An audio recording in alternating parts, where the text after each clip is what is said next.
this is the last one of the year. And if you want to get technical, if we just did 2 a month and there was 12 months and we had 24 episodes, then we did a year's worth. Not quite, because we didn't start until February.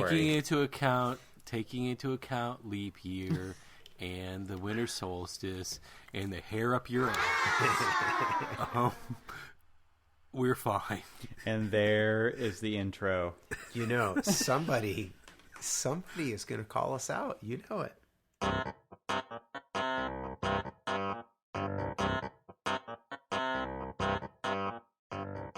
What's architecture really about? Archispeak is a show that dares to peek under the architectural kimono, exposing what architecture really is, what it is that architects really do, and show you why we are passionate about our chosen profession. I'm Evan Troxel. Join Neil Pan, Cormac Phelan, and me as we have a casual conversation about all things architecture, which includes all the stuff people don't talk about. Think you already know what architecture is really about? Tune in to find out.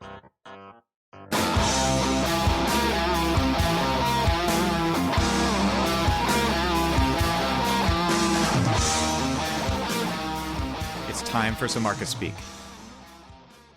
Welcome to episode 24 of the Archispeak Podcast. I'm Neil Pan. I'm Evan Troxel. And I'm Cormac Phelan. And Evan, do we have any friends of the show this week? We do. Guess who? Anybody want to guess? It's one of our Twitter friends. It's Nicholas. It is. How did you know? Because I'm psychic. All right, so Nick Renard donated $13.78. Awesome. Of course. Somehow that sounds appropriate. And I was like, I can't wait to see what's up your sleeve. He says there's nothing up my sleeve. It's just an easy number to remember. But I thought it was some sports bet that you guys had going. No, I guess I'm wrong. Not that I know of. Was that the total number of points that he scored? It must have been. Maybe that was fantasy points. I don't know. I'll have to look that up. I thought that was awesome. Yeah, he wins. That's the best donation of the year right there. It's the last donation of the year. We can at least give him that. That's right. That is true. In fact, this is being our last episode of the year. Not quite a full year of Archispeak Podcast, but it will be the last one of the year. So we thought we'd take a look back and kind of talk about what we've seen and kind of what we've done and have a little fun. Yeah, and so thanks to Nick for Yes. starting us off Absolutely. with that fine donation. Thanks, Nick. All right, so let's talk about the year in review, as it were. I think it was a fun year to start Archispeak, and so we thought it would be fun to talk about some of the things that happened this year, and some things that happened that we thought might happen, and a lot of things that happened that we didn't ever think would happen. I'm really excited about just the fact that we've been able to do this for an entire year, and all the listeners that have made comments. I mean, some episodes have been more popular than others, but we've gotten a dozen or more comments on a number of different episodes. Some episodes not very popular. I don't know, maybe just not comment worthy, but it's just been an incredible amount of feedback from people all year, which is just really rewarding. Yeah, totally. It's fun.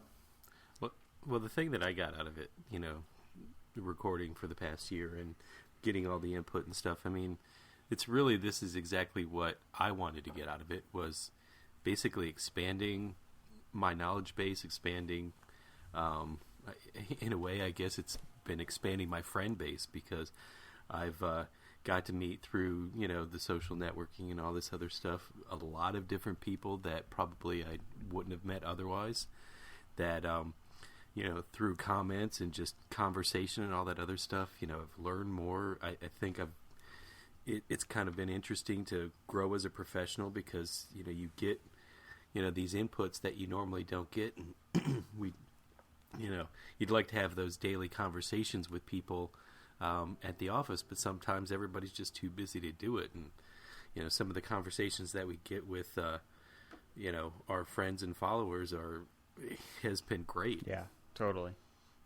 I agree. And I feel like it's one of those things where we've gotten better at it throughout the year, and we still have a long way to go. But I feel like when the people who are listening are chiming in on things that we're saying, especially the last few episodes that we've had talking about sketching and what our favorite things are to use, I think with the feedback that we've gotten, it's been really fun to see what other people are into and what they think. And, we've had a couple of people call in to the phone number and leave comments on the blog. And that, I think, to me is the power of the podcast, which is, creating a community, talking about this stuff. And really, we started this thing off. I think it might be kind of fun to talk about how this whole thing started. But, when we started this off, it's just kind of like an architectural talk around the water cooler in an office, except that none of us work together.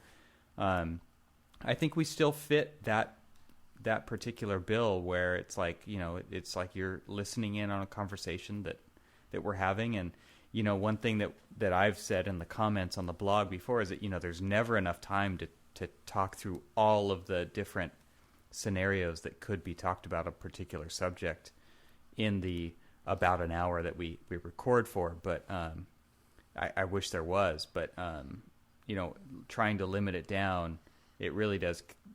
It is fun, and it really has, I think, felt like a conversation that we're having around the coffee bar and in the office or whatever. I think that's worked out pretty well.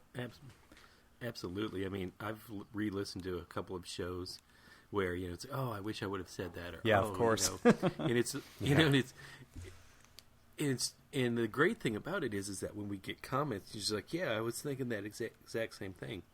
And, it's almost, to me, kind of proven, this may be a stretch, but it's kind of proven that I'm not as crazy as I thought. that you guys, that a lot of people feel the same way that we do. Yep. And it's even, I think there was one comment that I got. It was actually made through, God, I can't even remember when it was, but I'd gotten a message, and it was somebody that was from like Kazakhstan or something like that, and it was an architect out there, and they were just like, they had made the comment, you guys are saying what I feel every day. And so I mean, it kind of proved to me that the architectural woes and yays and everything else are universal. It's true. Yeah. Well, I mean, just there are a couple of comments on iTunes, which we always ask for and appreciate. And we've, Evan, what did you say earlier? The most architecture, America's most loved architectural podcast. That's right. Yeah. Okay, we're patting ourselves on the back there, but we've got thinking. Well, yeah. That's all right. So we've gotten 35 ratings on iTunes, which is just phenomenal. We appreciate every one, and a recent one by Pearl Drums 9, who says, I cannot remember who said they get more professional development from talking to other architects, manufacturers, and even the podcast. This is a wonderful observation. I have always thought the same. You guys are, I think it's supposed to be saying things that are inner dialogues I have with myself. Another person, JB99, says, I've worked in architecture since 2002 in master's program and school prior to that. These podcasts are so much what I've seen in offices I've worked in. Love to hear the quote-unquote war stories and get some valuable insights from other professionals along the way. And that, I mean, both of those comments, we thank you very much for those. But, I mean, it really kind of says in a nutshell what we started out to do, which is, talk about all the issues and things that we encounter in our different parts of the profession, and just to give back to the to our community in our own way and through the podcast, and that's what both of those comments really say, and I think that's just it's really exciting to see that that's coming through in the podcast, and we've been able to do that for almost a year now. Yeah. I mean, what's funny is I'll talk to my wife about what we talked about on the podcast. I don't think she listens to it regularly, but she's like, you know, what else are you guys going to talk about? And to me, it's like, we're never going to run out of things to talk about, because it's just the stuff that happens every single day, whether it's an office of 1 or it's an office of 500. It doesn't really matter. There's always things that happen in the field of architecture that we can all kind of relate to, or maybe we don't relate to them yet, because we haven't, you know, we have a lot of students who haven't worked in these scenarios yet, but I feel like there's just an unending range of topics that we can talk about and things that we can talk about, and I love to get people's ideas of things we can talk about, and we do get those suggestions all the time, and just so you guys know, who we are working on trying to fit those things in so that we can talk about the things that are being suggested by our listeners. Absolutely. You know, in just the suggestions and the, you know, kind of like that never-ending conversation, like what I was saying earlier is, you know, a lot of that stuff, a lot of our conversations have been things that later on, you know, I use as kind of tools to either talk to like new interns in our office or make suggestions of how we can improve the office. We had last Friday, we had one of the first charrettes we've had in the office in a long time. I mean, you know, we've a pretty busy office, and, you know, kind of things fall by the wayside in the office. And one of them happened to be, you know, that we were, you know, hadn't done as many charrettes as everybody's like to. And we started doing that, and, you know, we kind of all agreed in the office that this needs to return and needs to be a norm that happens in every phase and every stage of, you know, the project. And it was really kind of a result of the conversations that we've all had, not only with ourselves, but also with, you know, listeners and people that we've chatted on, you know, Twitter and Google Plus and all these other different outlets, you know, and talking about what works best for them. And it all tends to be very universal. Yep. And so, you know, having, you know, being able to, you know, get back to, you know, the things that work and create good architecture is, you know, is a dialogue that we, you know, kind of, you know, wanted to get out of this podcast in the first place, is just how do we make ourselves and how do we make the community better? I mean, sure, we talk about, you know, just kind of like, you know, the day-to-day grind of things, but, you know, at the end of the day, I think what we really want to do is grow, learn, and develop. Mm-hmm. Well, you know, I don't know. Cormac, you probably don't see this information, but Evan, I don't know if you look at it on our website very often, but what would you guess would be the percentage between desktop access and mobile access to the site? It's almost 90% desktop, which just surprises me. I don't know. I guess... you know what? I bet a lot of times people are listening to it while they're working and probably think to themselves, yeah, that I agree. How dare them? Well, oh my God, these guys are idiots. That's more often likely, yes.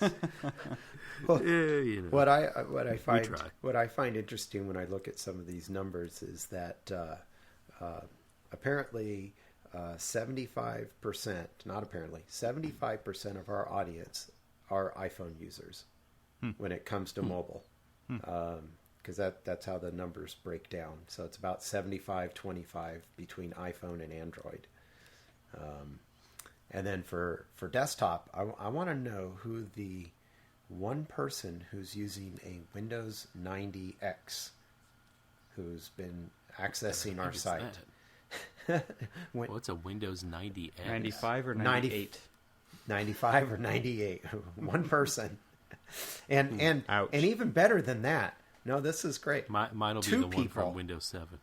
Okay, well that's pretty popular, but in fact that's the most. Almost 44% of the desktop access on the website is Windows 7.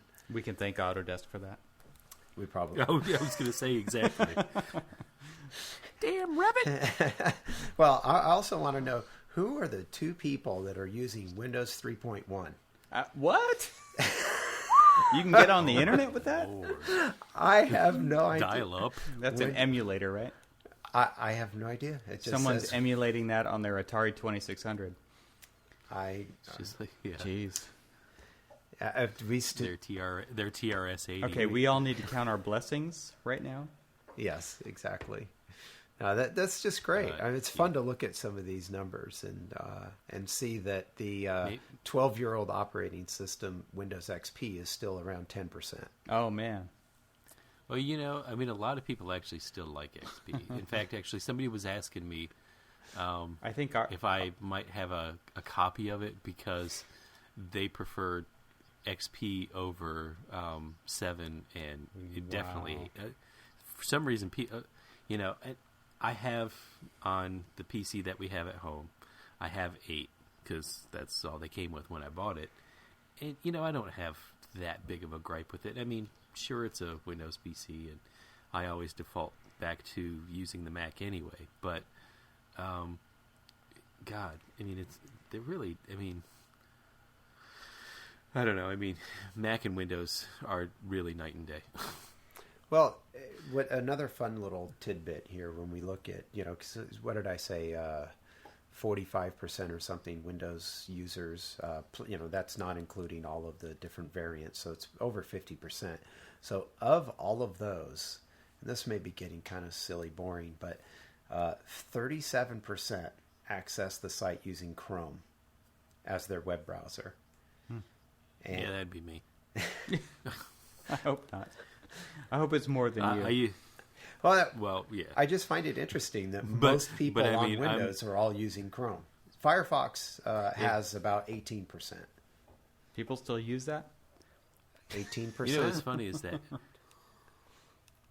I remember everybody's like, "Oh, I love Firefox," and it was right around the time where I had stopped.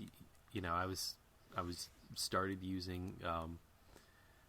It was when I started working for someone else again, and I was not using Safari anymore. I was using Windows machines, and I installed Chrome, and I was like, Chrome is a lot easier to use than Firefox, and everybody's, "Oh, I just love Firefox," and there's like tons of people in our office who still use Firefox. Like, yeah, really? Well, tons of people in my office still use SketchUp. So, well, yeah, that's true too. Sorry, that was my own personal problem. There's Evan's bash. Don't you? Yep. Don't you? Do like little method tutorials on SketchUp, or at least how to use tools that you've created in SketchUp? That's true, sir. It's true. So you're perpetuating your own problems. Yep. Yeah, that's one thing that I've learned is that architects do not like to try new things. They like to stick with what they know. Okay, so, on that, because we've, in fact, actually on the charrette, they did probably the entire presentation with that they did, probably about maybe 20% or so was their PowerPoint presentation that they were trying to create for the client. And then just kind of going through and talking about, the different slides and then talking about the content on the slides. But then when they got to the meat of, how this edition looked and all that other stuff, they did it solely in SketchUp. Mm-hmm.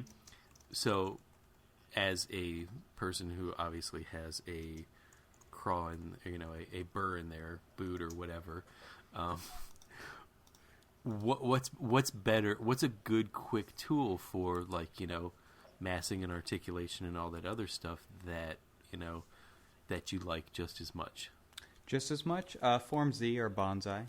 I just feel like they actually have tools that architects use a lot, like wall tools and stair tools and things like that. That the thing that SketchUp has going for it is that it's graphically really friendly, especially to clients, and you don't have to wait for it to render anything.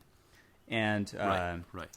FormZ and Bonsai have that same thing, and I was a heavy SketchUp user for many years, but SketchUp instills a lot of bad habits in people's modeling skills, and I feel like there's other tools out there like Bonsai and FormZ that do a really good job at the same thing, make certain things a lot easier to do, and still have that same graphic quality to it, which is really approachable to clients, which I think is probably the main reason why people are using that tool. So, but not a lot of people know about that. So, I mean, it's not their fault because the marketing team at FormZ or whatever isn't doing a spectacular job, but they're doing what they can with the small team that they have. And, that's the kind of thing that I like to talk about on my method site. And so there's other tools out there. There's more things out there. I definitely do not subscribe to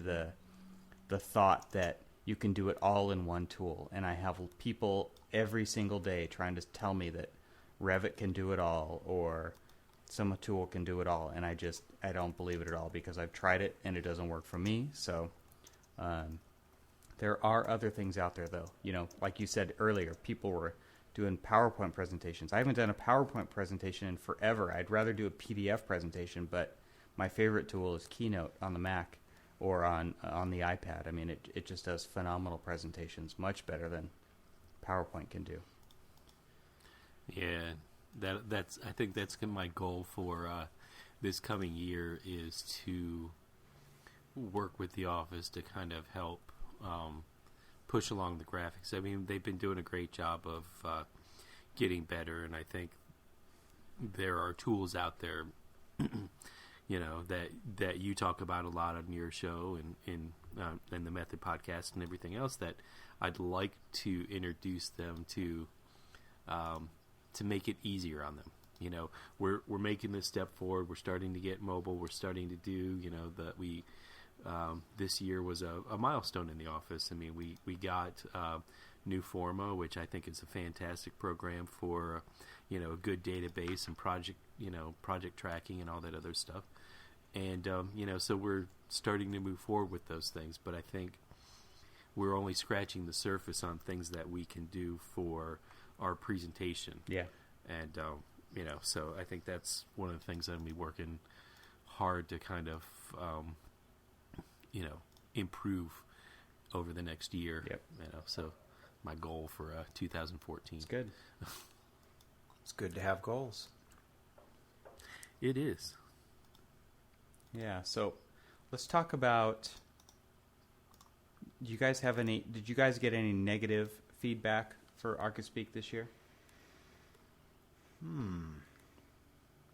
Neil, you posted something about the residential architecture group on LinkedIn that I thought was interesting about Archispeak. Do you remember what that was? No, I don't. Well, That's I remember that's not going to make for a good show then. Well, you got to prep me on this stuff. Well, didn't you at least post a link about the term architect? Yes. What was that, episode 20, 21? That really got some traction in conversation. Which is great because, if through our podcast we can spark dialogue, didn't you say there was like 50 different posts or something? Yeah. That was going back. It just went off, right? Yeah. It just went off. Yeah. There's been a couple of episodes that have done that throughout the year on a couple of LinkedIn groups, and some of it is a little bit of back and forth, people arguing about stuff that's that we didn't even discuss in the episode, but it got the conversation going, and really, I think that's an awesome point because a lot of people who probably listen to the show don't realize that we post this podcast to all different types of social networks, and And LinkedIn, I don't know about you guys, but I've found this year especially that there has been a ton of traction with architects on LinkedIn in Yes. the entrepreneur architect group, and like you're posting in the residential architecture group, and it really feels to me like people are really congregating there.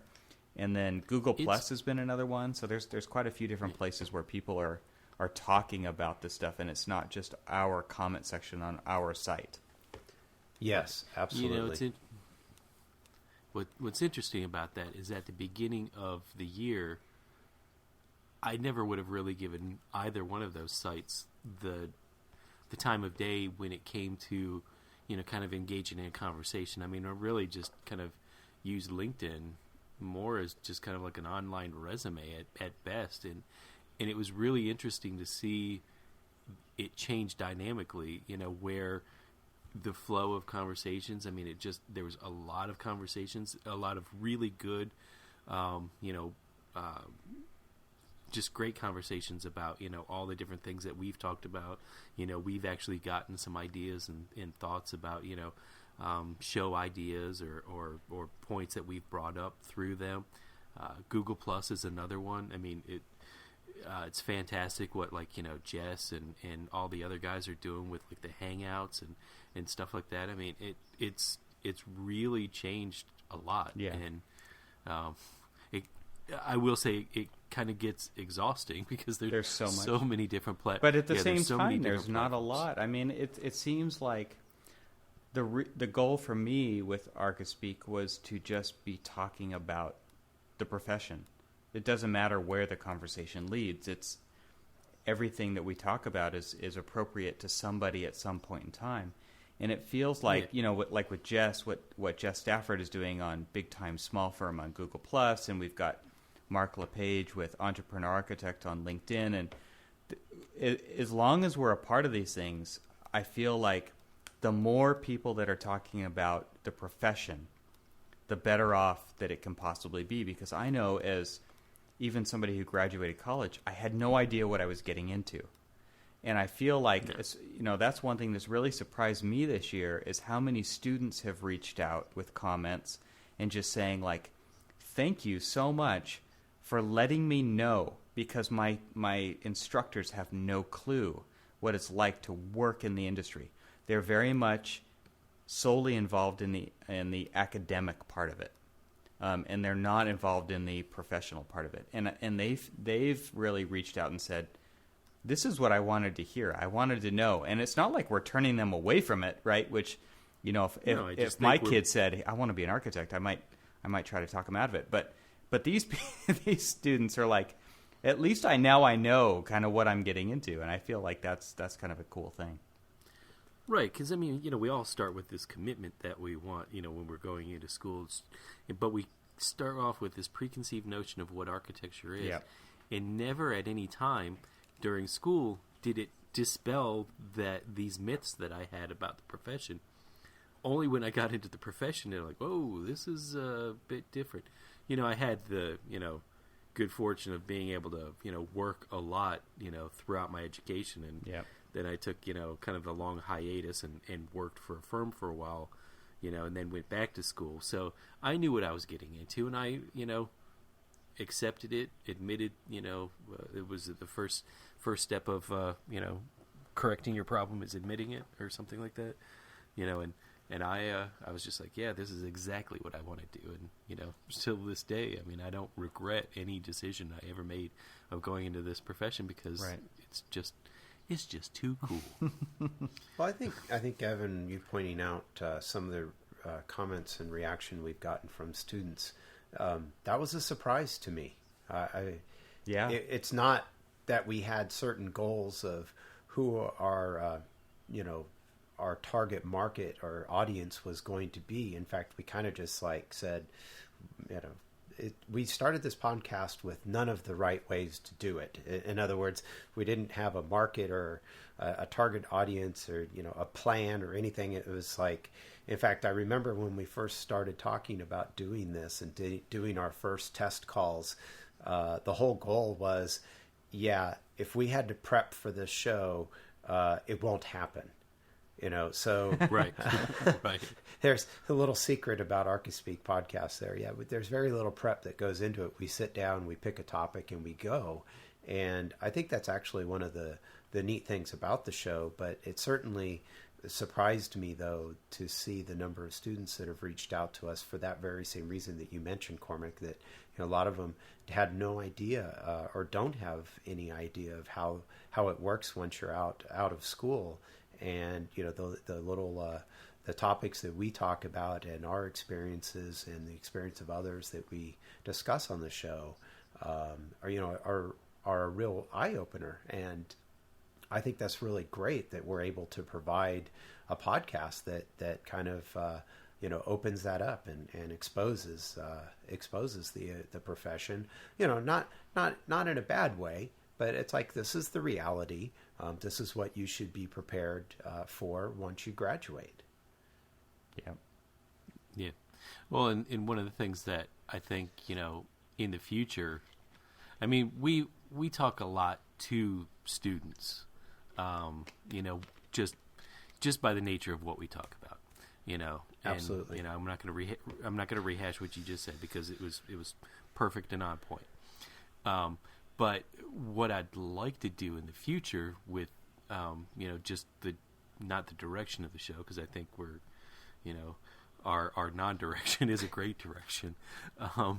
But I'd like to be able to figure out a way to kind of open the dialogue between the profession and academia, and try to figure out how, what we see, because, we're working with, like, recent graduates and older professionals and things like that. And, we see it every day, and, being able to kind of connect those people together, and so that we can grow good architects and a good profession.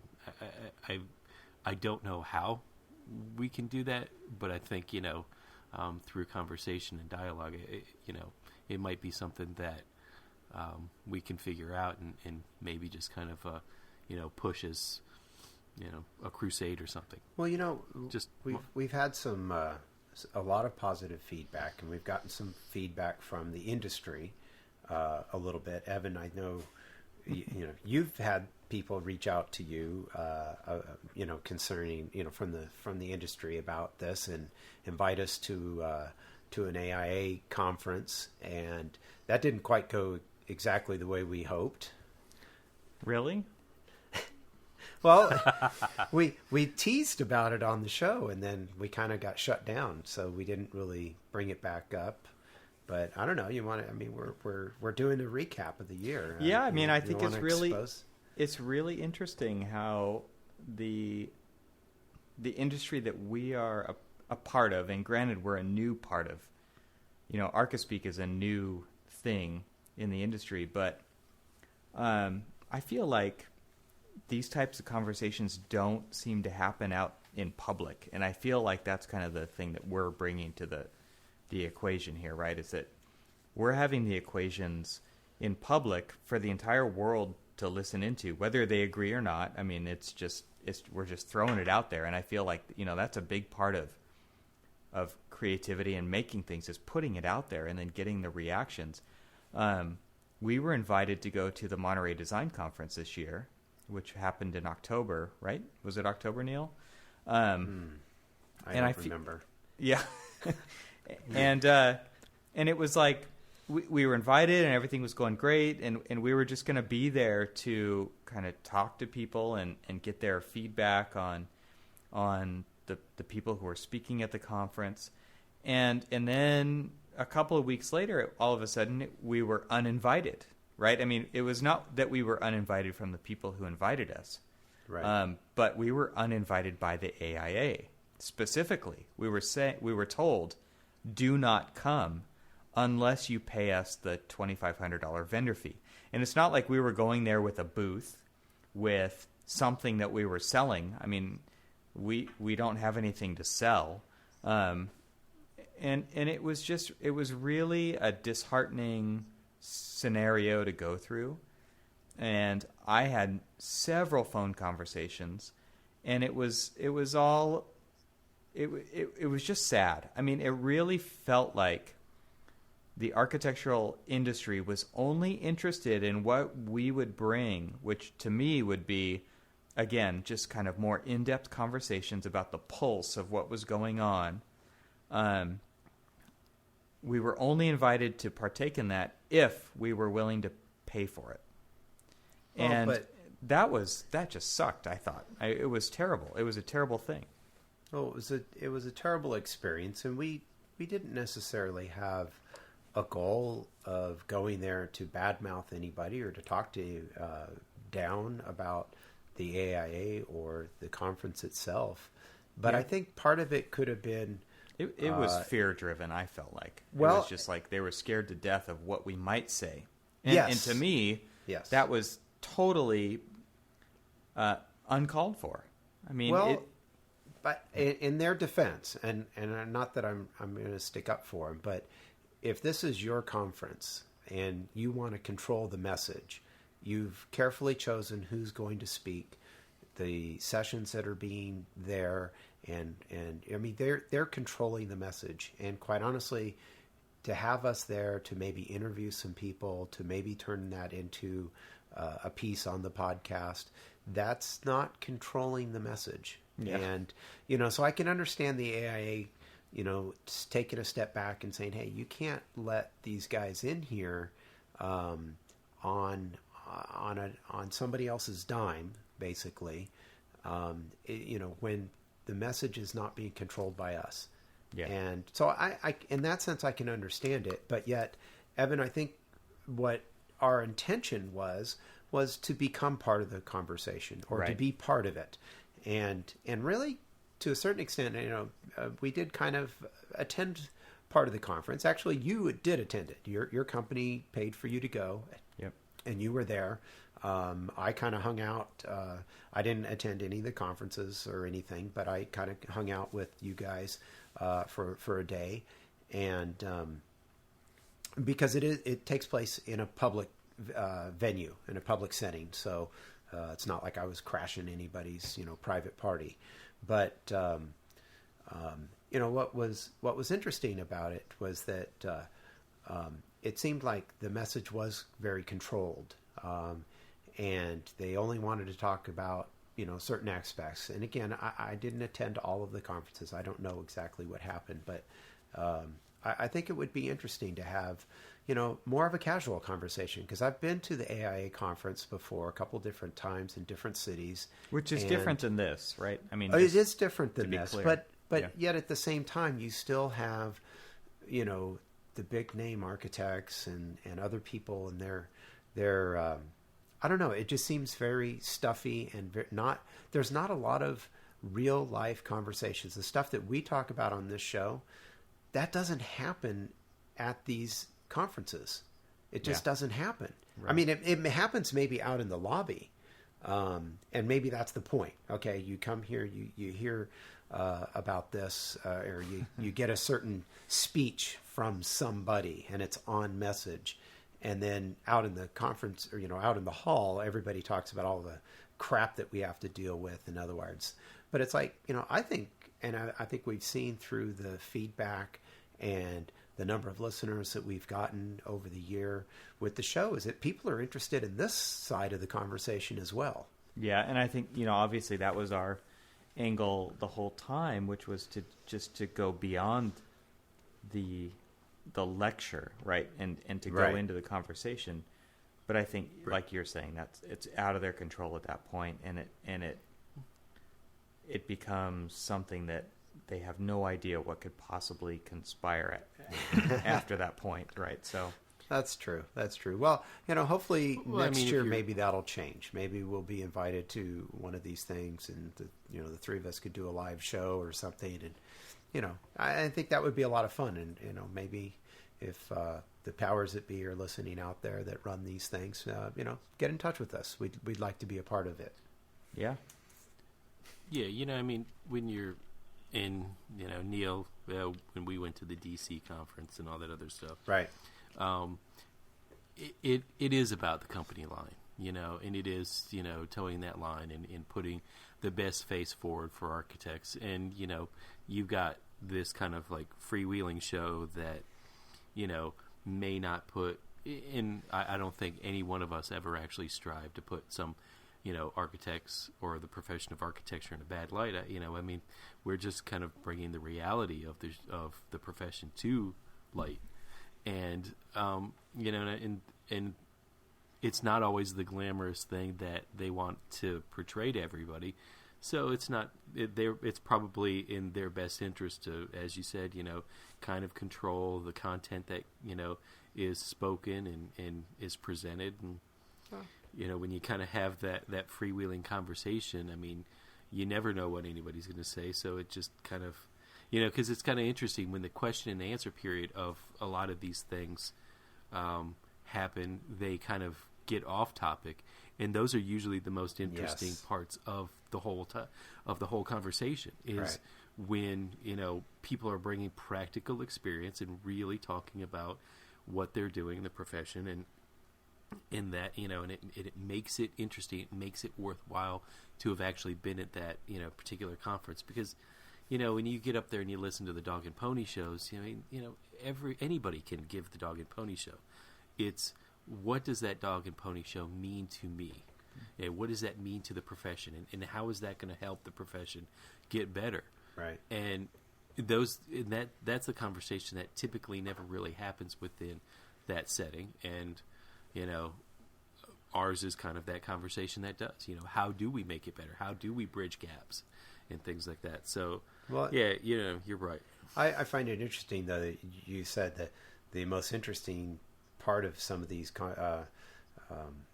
lectures are the end, where there's question and answers, and that's like 10 or 15 minutes or to an hour or to an hour and a half long lecture. Mm-hmm. And it's like, well, let's turn it the other way around. Let's do the hour to an hour and a half of the fun stuff, and maybe do 10 minutes of the lecture. Well, our show, everybody's already had the lecture. People who are going through school, people who have been through school, people in the profession and all that other stuff, we've already had the lecture. Right. So now Archispeak really is kind of the question and answer period. Right. Well, that's something else. I'm scrolling through the list of the titles of the show, and what's really funny is that sometimes I can't tell what the heck we talked about in that episode based on the title. Yep. We have a lot of fun sometimes coming up with these titles, and oftentimes they're pulled out of a quote or something somebody said, to kind of get the theme of the episode. And it's a lot of fun, actually, coming up with these. And Evan, I know I write most of all. I think I've done every one since like about episode 3 of the show notes. But I also find it fun when I go back in after the episode's posted and see how you've edited. Like, it's like either I've misspelled something, or it's just my grasp of the English language isn't quite good enough or something. And I'm like, sometimes it's so subtle. I'm like, did I write it that way? I'm not sure. Damn it! I think Evan changed that, but I'm not sure.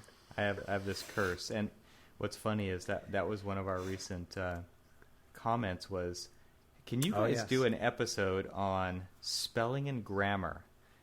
And I thought, oh man, no. Well, Evan, I'm like, Cormac and I yes. Because to me it's kind of a curse, but to me it's a good curse. That stuff just pops right out to me. So I like it. I mean, it's I like how you it's a team effort here, and we all do our part, and except for Cormac, but he just stays up late to record. So I'm just here to look pretty. Yeah, go look at our pictures on the website. Yeah, right. No. Wow. Really? Dang. Yeah. If I could reach through the the funnest part to me is picking out what the intro is. Yes. How do you do that? I mean, Well, come on, Neil. You give give all of the nuggets. They haven't all been mine. So. I think they're mostly you, Corbett. I think it's you. Yeah. I don't know. I just, usually I have like 2 or 3 things that I want to grab from, and I end up just picking the best one. But, I have to listen to all this stuff again as I'm editing through and cutting out all the background noise and making us sound better than we really do. And I just pick one. So there's not a lot of science behind it. So sorry to disappoint you, but no, it's great. I don't put that part of the podcast together. So when I listen to the episodes, it's kind of like I think of it like an actor who's in front of a green screen, and they yeah. Pretend there's this giant beast in front of you, be scared or act a certain way. And then it's like you go see the movie and it's like, oh, wow, okay, yeah, that looks pretty good, or we hear the raw audio and then, Evan makes us sound intelligent or tries his best to in Cormac's case, but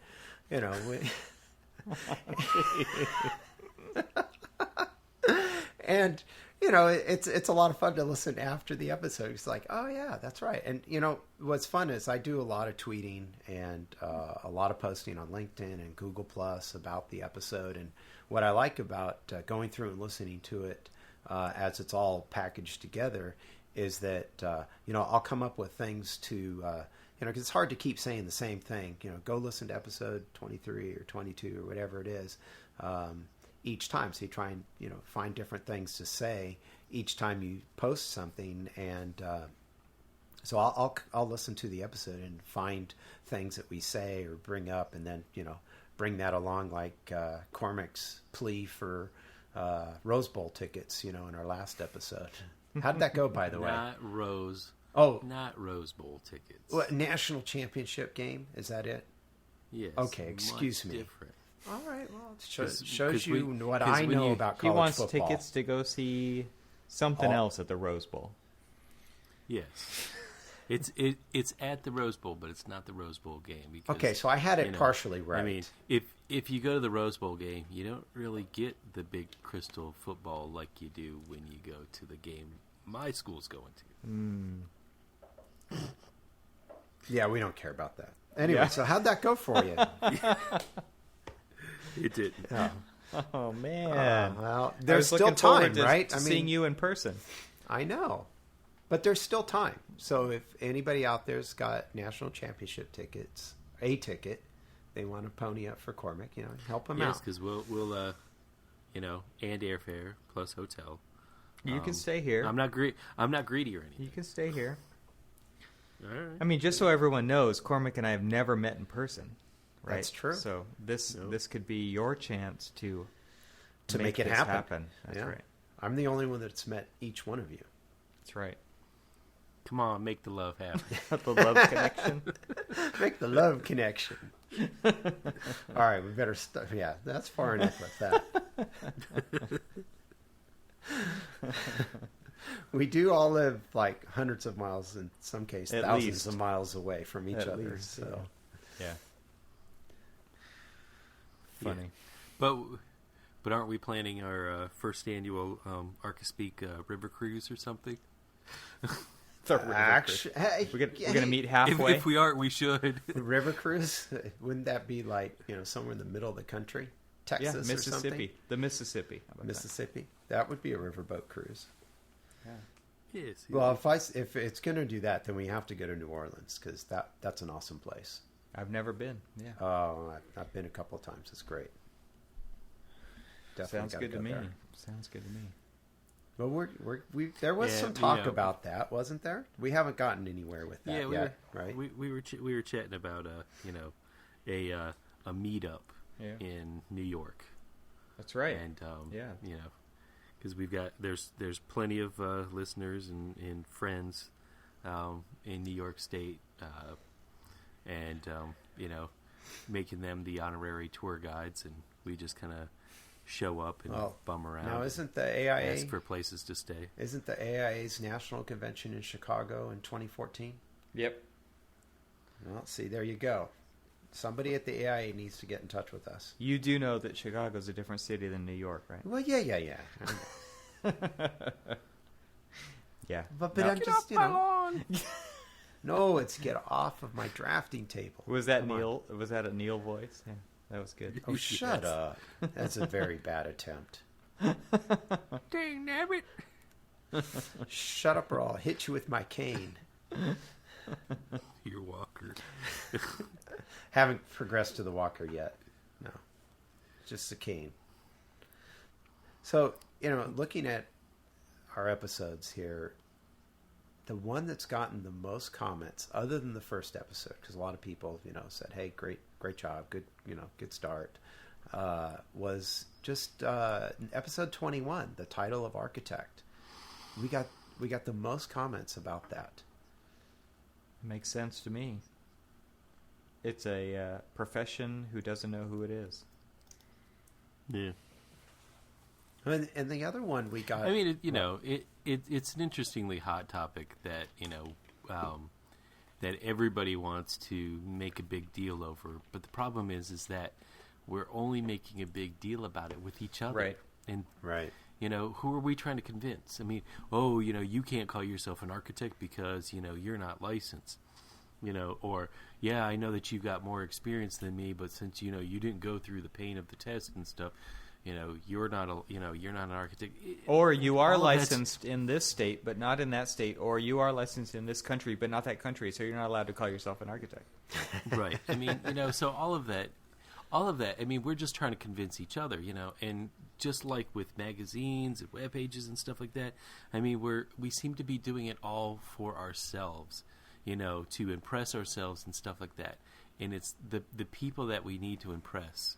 Or the people that we need to, show that we've got the experience and the knowledge, we're not marketing to them. Right. We're not marketing to them properly. So it was an interesting conversation that we had about the title, but again, it was the conversation and all of the comments, and even the further comments that you had on, the conversations that you had on LinkedIn, Neil, right. They were all, kind of like self-directed. It was just like, the dog chasing his tail. I mean, you're fine.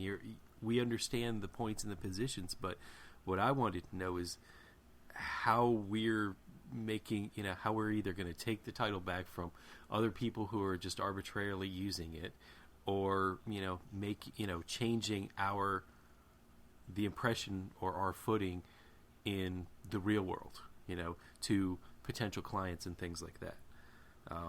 And that was one thing that, I kind of was a bit disappointed about that conversation, is that it didn't reach further than just an internal conversation. Yep, good point.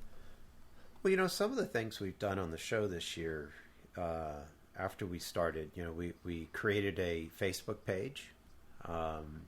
We created a Google Voice number, which we've gotten all of 2 calls on. So, our listeners need to call us a little more often on that. Thanks, Neil's mom. Yeah, right. Exactly. Well, my mom doesn't use the internet, so that would be the only way she could talk to us, would be through the phone. But we've slowly,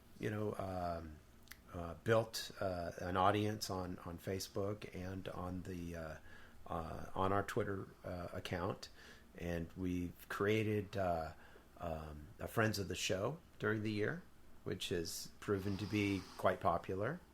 Because Evan, you started a donate page right from the very beginning, but yep.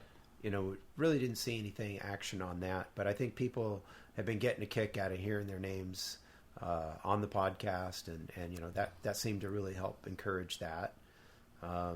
We also started a blog, which we haven't blogged very many things, but a few things that are kind of maybe outside the show or don't really fit into the show notes.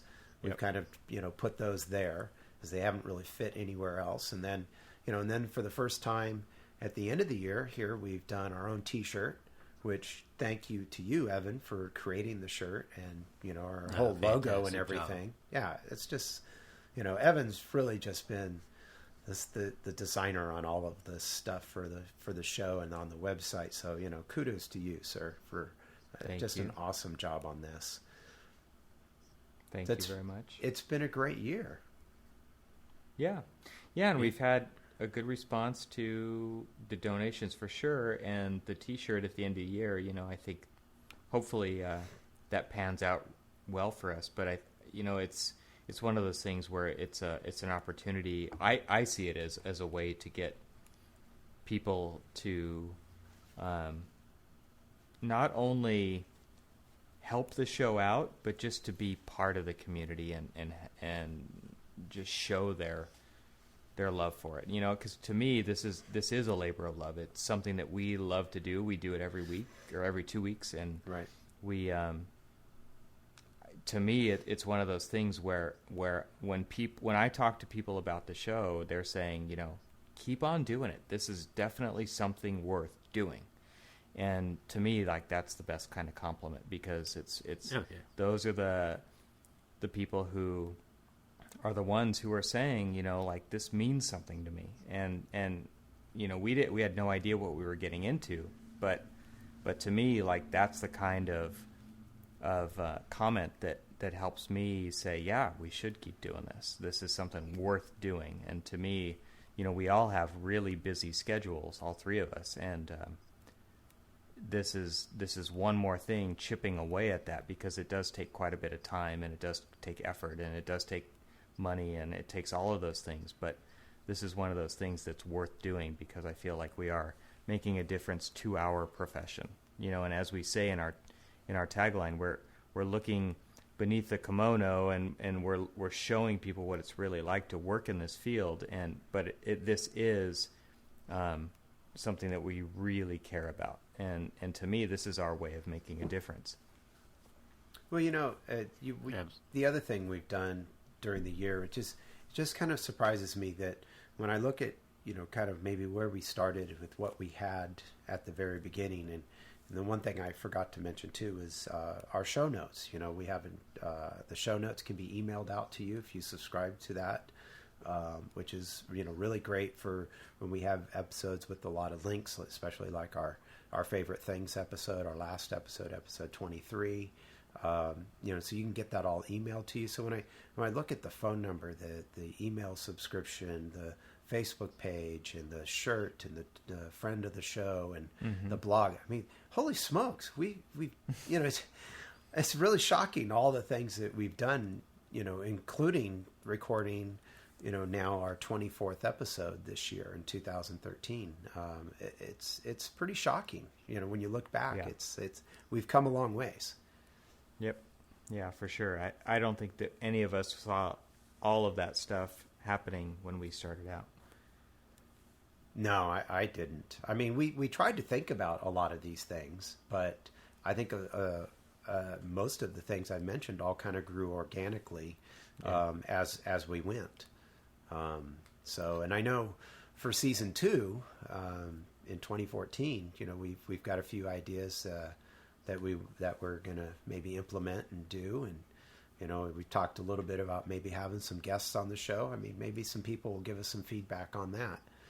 If they'd like to have a guest on the show to, probably not like an interview. I mean, I think what Mark LePage is doing and what Enoch is doing at their shows, kind of an interview based, is fantastic. That's not kind of what we want to do with a guest on the show, but just have a guest on to talk like we do. Yeah. Just jump it into the conversation. Exactly. So if you want to be on the show, let us know. And I think that's something we'll look at doing maybe once in a while in season 2 as we roll into season 2. Yeah, definitely. I think that would be really fun. All right. Okay. Well, let's wrap up 2013, guys. If you have any questions or comments, please visit the website at archispeakpodcast.com. And there you'll find links to the Archispeak Podcast Twitter account, our individual Twitter accounts, and the Archispeak Facebook page. We also enjoy hearing from our listeners, so please give us a call and leave us a message at 415-484-8496. And if you can, leave us a review on iTunes. As you saw tonight, we do read those, and we really do appreciate them. So thanks for listening, everyone. Yeah, thanks everybody. It's been a fun year, and we had no idea what this was going to turn into, but it's been a really fun experience and a fun ride so far. I second and third that motions. Honestly, it was. Cormac's ready to go to bed now. Hey, by the way, who's working Christmas Eve? I'm going into work. I'm going into the office tomorrow. I will too. I have consulting work to do tomorrow as well. You know, it's interesting. I don't know if you've seen all of the little things, coming from like Jody's website and all that other stuff. It's like Santa must be an architect. Yeah. Who else would schedule a deadline, a crazy deadline on Christmas Eve? Right, exactly. Or who else would work on Christmas Eve and stuff like that? So it's some funny things, and I do think that Santa's an architect. Hey, we should remind everybody that it is not too late to get an Archispeak t-shirt. You got until the 29th at midnight to place your order for the Archispeak t-shirt. And not only will you be looking very fine, but you will also be helping out supporting the show. And all of that is available at archispeakpodcast.com/shirt. So, and it comes in the architect's favorite color. That's right. Black. You don't even have to say it. Yeah. Only color. You can wear it to meetings. You can wear it to family gatherings. You can wear it anywhere. It's appropriate.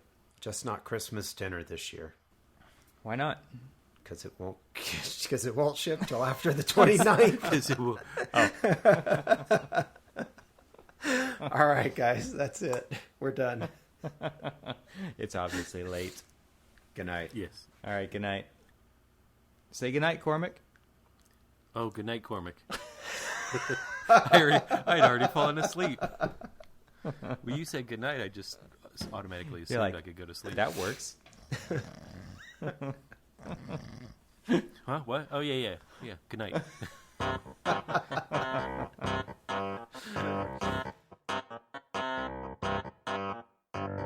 I joined the choir to sing.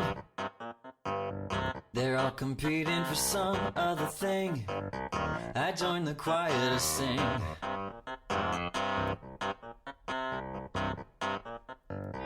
I joined the choir to sing. They're all competing for some other thing. I joined the choir to sing.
pleasure is here. So I run, I'm in to run, this is prayer. I serve my nation under God, service my city with all that I've got. But when I'm running, pleasure is here. So I run, I'm in to run, this is clear.